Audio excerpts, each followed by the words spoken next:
জাতীয় দলের জার্সি গায়ে চড়ানোর স্বপ্ন নিয়ে দেশে এসেছেন বিশ্বের নানা প্রান্তে খেলা বাংলাদেশি বংশোদ্ভূত ফুটবলাররা। তাদের যাচাই বাছার জন্য 3 দিন ব্যাপী ট্রায়াল আয়োজন করে বাংলাদেশ ফুটবল ফেডারেশন বাফুফে। শেষ দিনে ঢাকা জাতীয় স্টেডিয়ামে আয়োজিত ম্যাচে ঘটে এক অনাকাঙ্ক্ষিত ঘটনা।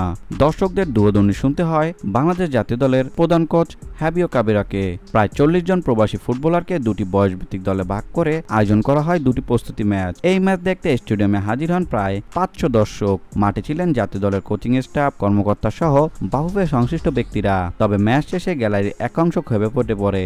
কোচ কাবেরা মাঠ ছাড়ার সময় দর্শকদের মুখে ধ্বনিত হয়, ভুয়া ভুয়া কাবেরা ভুয়া, আমার সোনা বাংলায় সিন্ডিকেটের ঠাঁই নাই, দলে দলে খবর দে, সিন্ডিকেটের কবর দে। এমন পরিস্থিতিতে কাবেরা দ্রুত স্টেডিয়াম ত্যাগ করেন। মিডিয়া তার প্রতিক্রিয়া জানতে চাইলেও তিনি মন্তব্য না করেই বেরিয়ে যান। কোচ চলে যাওয়ার পরে আরো 15 মিনিট ধরে গ্যালারিতে ভুয়া ভুয়া স্লোগান অব্যাহত থাকে।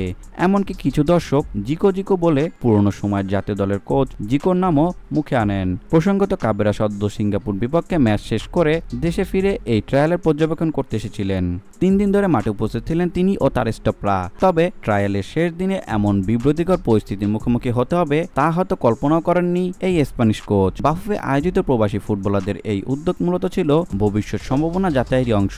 ম্যাচ শেষে ছিল সার্টিফিকেট প্রদানের অনুষ্ঠানও। তবে সবকিছু ছাপিয়ে আলোচনা চলে এসেছে গ্যালারিতে ভুয়োধ্বনি এবং সমর্থকদের হতাশা। ভিডিওটি দেখার জন্য অসংখ্য ধন্যবাদ। নিত্য নতুন এমন ভিডিও পেতে হলে আমাদের চ্যানেলের সঙ্গেই থাকুন, সাবস্ক্রাইব করুন, ভালো লাগলে অবশ্যই লাইক করুন। ভিডিও সম্পর্কে যে কোনো মন্তব্য করতে পারেন আমাদের কমেন্ট বক্সে। ধন্যবাদ।